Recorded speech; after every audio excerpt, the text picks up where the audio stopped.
So also, like it's quite a weird time for a lot of people in their business. Why do you feel as a personal branding coach, you help people take their business online, right, and build a personal brand online? Why is now, the best time for people to really do that?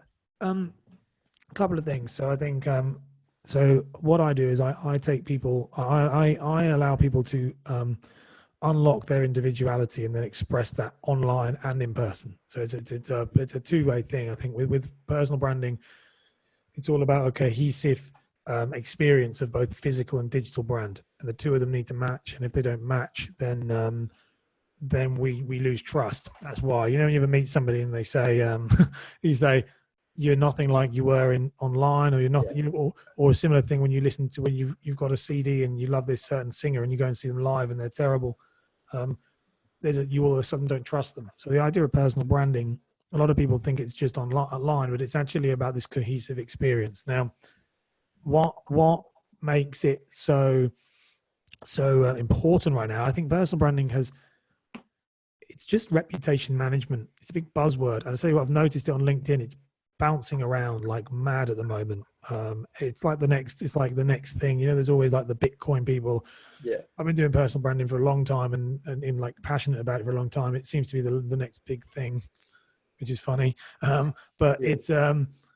It's very important right now. It's always been important because we've always done it, because it's just reputation management. But it's very important right now for a couple of things. First one, with what's going on with the coronavirus, it is it's very hard. Your business, a lot of businesses, some businesses are thriving, but some businesses are they've got a lot of time on their hands. And so when you've got a lot of time on your hands, you can invest in personal development, because a big part of it is personal development and your business development and kind of building something foundation for the future. The biggest reason why I tell people to personal brand is it's the one thing, you are the one thing that cannot be replicated and replaced. And in a world where everything is becoming easily replaceable online by some form of software, and the technology is moving so quickly that if you rely purely on, this is my genuine opinion of this, is if you rely on doing something and your business purely relies on doing something that others find difficult or can't do, and that's the only USP you have, then you are unpopular opinion, there is a time limit to your business, because soon something will take over it. Whereas if you invest in your personal brand, and you build this brand, people come to your business because they want to work with you. They're not bothered about it. It's not so much what you do, it's because of who you are. Yeah, cool. So also you have some obviously offline clients have businesses in person. You probably have quite a lot of those, right? Yeah. What do you feel are going to be the benefits for them longer term? If they started personal branding now and really going for it, building their own brand for themselves and also their business online right now, compared to the local competitors in their market, whether they're restaurant and estate agent, mortgage broker, for example. What's the benefits to the people that do that now? Maybe with somebody like yourself, or just start learning it for themselves in the long term compared to the ones that don't when we're out of lockdown? I think the way I see it is the ones who are doing it now, like we say, whether or not they're working with someone like myself, like a coach, because there's different ones out there, and or they're doing it themselves, listening to material, watching material. Personal branding is a funny one. It's marginal, very small steps. A friend of mine called Lee Flanagan talks about a thing called little bricks. And he says little bricks builds big castles. And he's a good friend of mine, and he's a very motivational bloke. And that's what I would say for me. If you're people who are developing and spending time on their personal brand now, it's not what they're going to achieve in the next 6 months. It's what they're going to achieve in the next 10 years. That's what I'm excited to see. They're the ones who will survive and thrive in this space, because they'll start to, as I suppose we spoke about before, for me, it's a never-ending journey, sadly, with personal branding. I think some people think it's a like you start and then you do 8 sessions and bang, it's done. And it's really not. Like you have to, it's never ending. When one thing finishes, another thing starts, and it's going to be interesting to see. I think in the next 10 years, I think they will obliterate their competitors. I think in the next 10 years, in my opinion, businesses that don't have strong personal brands, so individuals and businesses, and there's differences on those. I think they'll be the ones that struggle. You only have to look at people like Joe Wick. I mean, look at now Joe Wicks of PE. Yeah. There's so many PE, like he's literally dominating right now, and it's because of him. No one knows what his company is called. It's Joe Wicks. Yeah. So I think if you want to be the Joe Wicks of a state agency, the door's wide open. Just take it. Yeah, I've seen that example before. Obviously, you used to be an estate agent back in the day before mortgages, before personal branding. If you were an estate agent right now in this moment in time, obviously you can't necessarily go about your business in the ways you would have liked to. What would you be focusing on in terms of content right now, in terms of building up your brand? What would you be doing if you were still an estate agent right now? If I was still an estate agent right now, I would be building. What's beautiful about the estate agency business is it's local, which is one of the best ways to build a personal brand. Is local, because local, you already have an inbuilt community. So this is what I love. Like, one of the things I say to people, big mistake I made was trying to go national before I went local. And if I was an agent again, I wouldn't be focusing on business. I wouldn't be focusing on, I understand, don't get me wrong. Like, I know you've got to keep the lights on, but if you want to spend your time doing stuff, I would be focusing on, I get on a social media platform. If it was me and Facebook, it'd be Facebook, because Facebook is a B2C and you're a B2C business. And I would focus on building a Facebook group around your community. That's what I would do. And I'd be a Facebook group around your community, because we need community right now more than anything else. There's such an open, right, like, for example, I live in Cambridge. I would do a Cambridge community group, and I would talk about everything that's going on, local businesses. I talk about local news stories. I'd become like the town mayor of Facebook in my local community group. I'd be interviewing business owners to talk about their stories. I'd be interviewing like local anything local, any local news. I would not be talking about my business. So I would just be talking. I'd become the guy. So it'd be Ash Borland, the head of this group. Because what you do is you then become an integral part of your community, so that when it's all about the law of reciprocity, the whole thing about personal branding is law of reciprocity. When this eventually comes out and we need to sell your house, who are you going to use? You're going to use the guy or the girl who was a beacon of hope during that space. Yeah, for sure. So what are some initial tips you would give to not just estate agents, but anybody out there in terms of building their personal brand if they haven't already, but they want to use this time to do that because they have more time now? What are some kind of steps that they should take? How do they, who their audience is? How do they know where they should start initially? What platform? How can they do that? Yeah, sure. So with personal branding, it's very hard. The where I start with every client, there's three things to start with. First one is understanding. Is a theory I work off the Simon Sinek's theory of the golden circle. So it's you might have heard of that before. So it's understanding your why. So why do you do what you do? Why do you come to work every day? Really understand that. That's what I would do first of all. That I say with all my clients, that takes 2-3 weeks to really nail that down.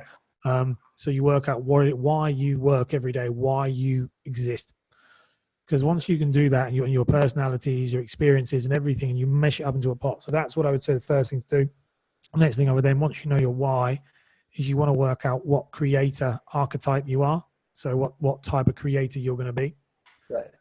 There are three. There's like four. Then there are three creator archetypes, which is the expert, the enthusiast, and the curator. So you need to find out which one of those you are. And there's loads of stuff on that, but you want to make sure you know which one you want to be considered.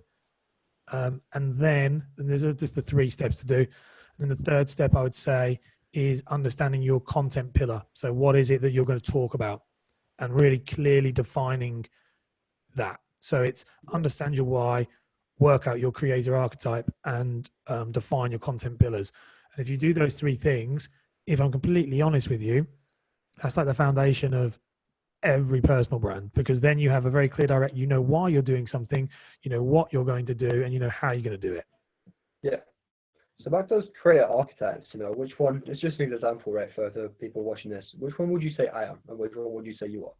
So we are both experts. So that's what that is. So the creator archetypes, they're very interesting. So creator archetype is, there's only ever 3. And what they are is you This is the way you position and create your content. Right. Okay. So the expert is what we are. Now, it doesn't mean you're an expert. It's just the archetype. And people don't like it, but an expert is the go-to person for, and they do a lot of content that'll be around like how-to videos. So they'll do a lot of how-to, they'll do a lot of value-adding, educational-based content. Huge example of this. I have like my set examples, but Grant Cardone. So Grant Cardone is the expert. He positions himself as an expert. Now, you then can have the enthusiast is the second one. And so an enthusiast is somebody who is passionate about a topic. They love what they're talking about. Now, you can be a passionate expert, but it's, again, this is where people get confused. An enthusiast is someone who might be an amateur, but is really passionate about that thing. So for example, I'm an expert in personal branding, but I would be an enthusiast in the gym, fitness. I'm not an expert in that. I'm an enthusiast. So actually, if I was to create content around that, it would be more about the things I love to do, the things I really enjoy. And a really good example of that is someone like Mrs. Hinch, who is a influencer on Instagram, who's purely built off of her love of cleaning a house. Yet she's not an expert. She's not talking about the chemicals inside her products. She's talking about her love and enjoyment. And then the final one is a curator, which is like Lad Bible is the best example. Somebody who brings stuff from other content. Now, the issue that I see people do with personal branding is you need to define who you are. Because if you don't define who you are, I follow you, for example, James, because I want to see expert advice around something. So if you start telling me about things that you start going into the enthusiast file, I'm not interested, because that's not why I follow you. You see what I mean? Yeah, that's one of my problems. I think. I mean, my target market are quite a lot older than me. In many cases, they don't want to see the behind the scenes of a 21-year-old dude, right? They don't necessarily care about that. It's not relatable right now. They've been on that. So I think it's interesting though, because it's understanding which one you are. I see estate agents do this all the time wrong, and everyone does it wrong. But an estate agent, most estate agents do all three, and I'm like, they talk about how you should buy a house. They then talk about how passionate they are about the area, and they might curate a content from something else, and this is the problem, is that you want to be known for one specific thing, and then I'll tune into you for that one specific reason. I think with estate agency, I think in personal branding for sure, choose an archetype. But if you say you're independent agency and that's like the logo and stuff, I think a mix of all three of those is going to work well. So, yes. Bring in different people and stuff. So if you want to be the go-to, so if you want to be considered for personal branding, so for personal branding, 100%. For businesses, you do want a mixture of the three, definitely. But what I see is what I would do as an agent, if it was me again, is I myself as the personal agent, I would have my business as my vehicle for curation and enthusiasm. Not me, my business. And then I would have me positioned as the expert. Yeah, okay, cool. Do you see what I mean? So, almost the business is like, it's kind of there, like you have the website and stuff and social media page, almost as like a social proof and security, if you like, that you are a professional, there's actually something substantial there in terms of business that people can fall back when they can see that there. People like to see like the business side of things, and you actually have like a company and stuff, they like to see that. Yeah. Security, really. Yeah. So those are the creator archetypes anyway, and then they are they're a funny one. That's for sure. You see it, and once you know it, you'll see it all the time now. Like you said, and you laugh. Like Jim on his example. Like for example, I am a big nerdy I love video games. So if I started, so people who follow me, I love video games, always have done, Call of Duty, all that stuff. If I start posting that, you would think, people are like, why? Well, I don't want to see that. I wanted to learn about personal brand. It's crazy. So, if you were a self-employed agent, say, or you were an agent even in a corporate brand and you had your personal brand, would you, aside from the archetypes right now to be relatable, how would you, maybe bring some things in that they're doing during lockdown, how they've learned to work from home better, and just show more of that enthusiast side, not kind of personal side, if you like, things that they're doing right now? Would you still stick to stuff like how to get your home ready for sale while you're in lockdown? I'd stick to what you do. I would ignore trends and fads. I think Cool. Again, like I take you back to the personal branding thing. If you move what you're doing because of what's going on, I've seen this with creators, it does my head in. Don't get me wrong, it's fine. Okay, everyone do it. But if everybody, if I see and read one here, one more, how to work from home, how to do this, it's irrelevant to what you do. It's irrelevant, and it damages your personal brand because you're no longer seen as a. This is my opinion, anyway. Can you hear me, by the way? Yeah. Cool. You just frozen. Yeah, so I was just still hear you. That's fine. Oh, cool. I would say that it's irrelevant. The way to keep building this thing is long term, and all of these businesses are doing this. Not just agencies. Everybody, they're going in and talking about this. Value adding content is a funny one. Value adding content is something I hear all the time, and it's very true. You need to have value adding content, but it needs to be value added content that is contextually relevant to what you do. And not just, and I've learned this the hard way, I'm saying it because I've done it so many times, where it's pointless. If you're telling me how to work from home as an estate agent, I'm like, cool. It's not what someone sent me a thing recently, and they did a meme about Joe Exotic, the Tiger King. Yes. Yeah. Well, someone I was talking to on my groups, they said, I'm going to do this for my business. What do you think? And it was a meme around Joe Exotic. They said, because it's trending. And I was like, it's the worst thing you can do. Just stay true to yourself, stay true to your brand, stay true to your message, and stay within your pillar, that content pillar. Stay within what it is you do, what it is you're the expert in, and just keep doing it. Okay, cool. So what the people's businesses don't like function as they were when we were out of lockdown before this kind of situation happened.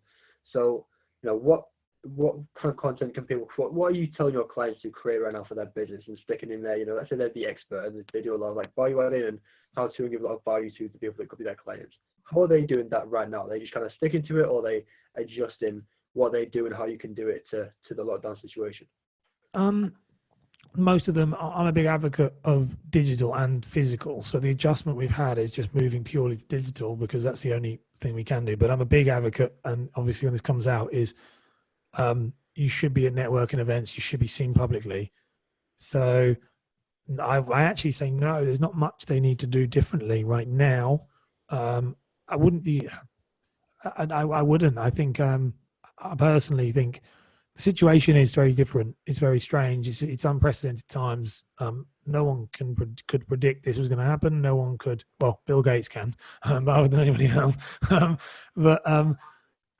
I would say the only thing I've said to people is you just focus all in on digital for now. And the big stress is for now because I'm a big advocate of you should be doing both. But other than that, I wouldn't. There's no secret sauce to this. I think people are.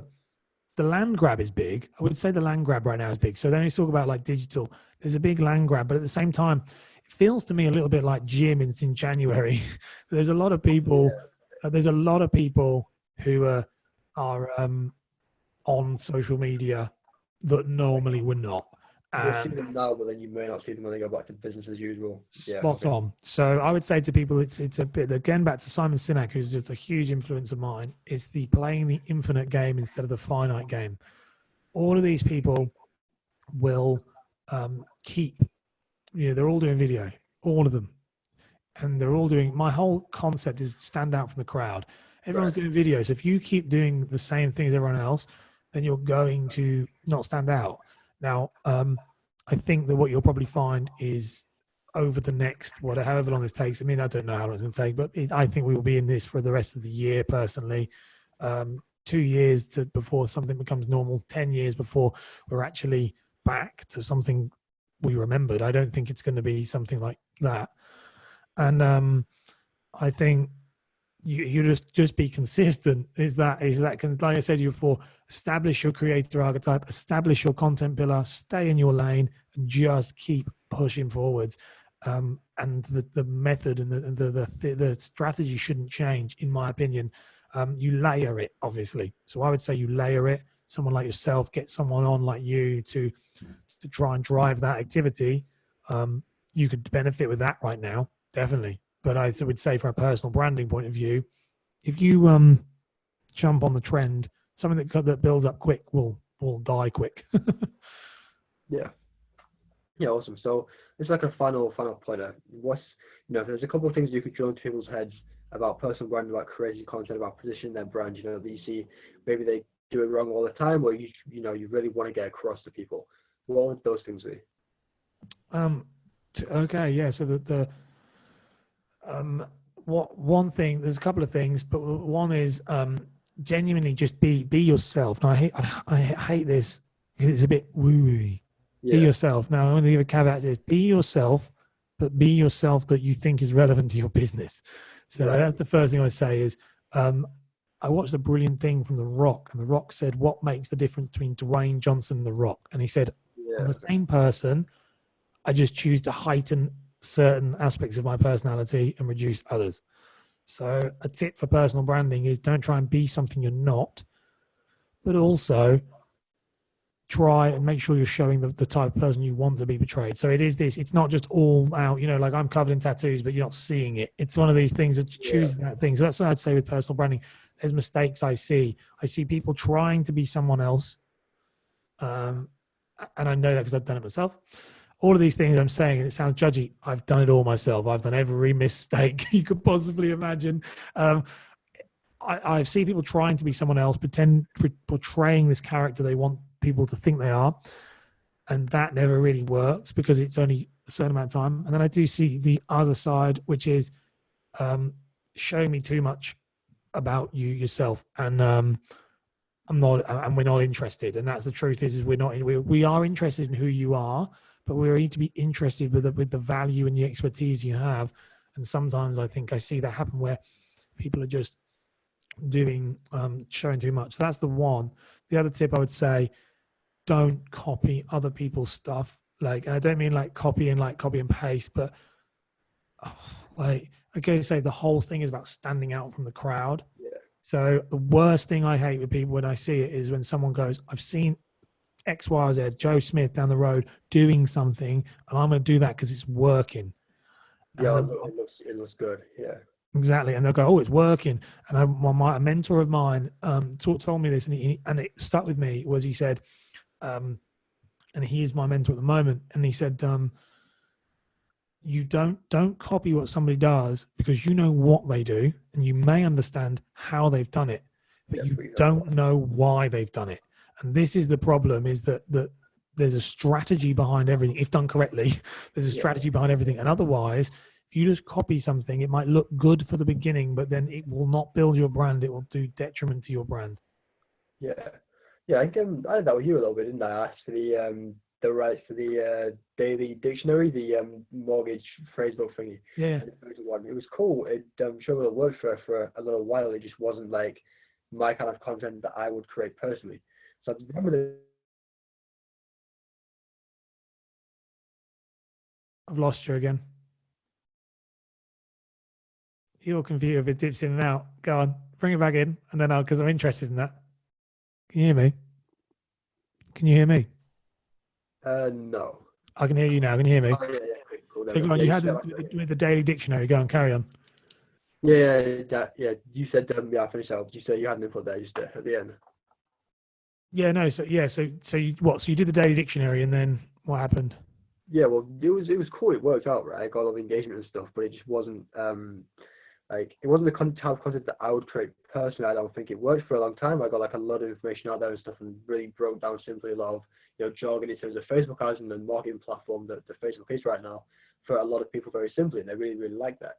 But it just wasn't the type of content that I would create personally, so I didn't find that motivation to go and create that or keep it sustainable, right?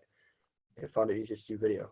I think you're spot on. I've had a whole, this one, me and you were talking, I think before we were recording, is you need to do something that's to you. And I actually don't do digital dictionaries anymore because of that reason. I was doing everything around what I thought people wanted instead of actually doing what I wanted to do. Yeah. And I said to you before that I love podcasts. And so because I love podcasts, it's a very hard decision to have made the decision to say, do you know what, I'm all in on this one thing. But it's genuine. So when someone actually asks me, I I'm excited about it. You know, I did the dictionary worked, but it wasn't my idea. It was my idea, but it was my idea of a very generic, like I'd seen it and go, oh yeah, people like that. More content's better, but it wasn't authentic. Whereas with the podcast, it's me, it's authentic, it's in a medium that I'm passionate about. That's done a lot for me, and so it comes across in the way I talk, in the way and I say it to people all the time. You know, I've got a friend of mine who's a mortgage broker who generates tons. He's the only mortgage broker who uses YouTube and generates tons of lead, like more leads than I could ever possibly even imagine. He's a beast at it. But he's a massive YouTube passionate person. He's passionate about YouTube. He's passionate about Adobe. He's passionate about all that stuff. That's why it works. And I've seen so many other people try it and fail it. And I think it's a similar thing. You've got to be, do what makes you like you enjoy doing. Yeah, for sure. So finally, where can people find you then online? Where can they go to consume your content, your podcast, for example? You got a load of stuff on personal branding, a load of, you know, how-to and valuable tips as well. Where can they find you online? So mostly I'm on all social media platforms. So Instagram at Ash Borland. I'm on all of them really. However, and this is where we talk about the pinning down. Best place, most of my content, all my content available is on the Personal Branding 101 podcast, which is available on all podcast platforms and is now, as of when we're recording this, it'll be the first day it goes live, is it's now going on YouTube as well as a video form. I also have a Personal Branding 101 group. So it's a Facebook group, which is currently, when recording this, I think we're about 340 members. And what that is I put small tips in there. We're a community built mostly of property professionals because of my background, but that's kind of changing and growing as the podcast grows, because that's kind of my niche is property. But that's the best places, and LinkedIn is where I'm most active. So that's where if you connect with me on LinkedIn, that's where I quite like the LinkedIn platforms. So podcast, LinkedIn, and Facebook groups. All right, awesome. Nice one. Nice. Thanks for coming on. That's great, mate. Always good to see you.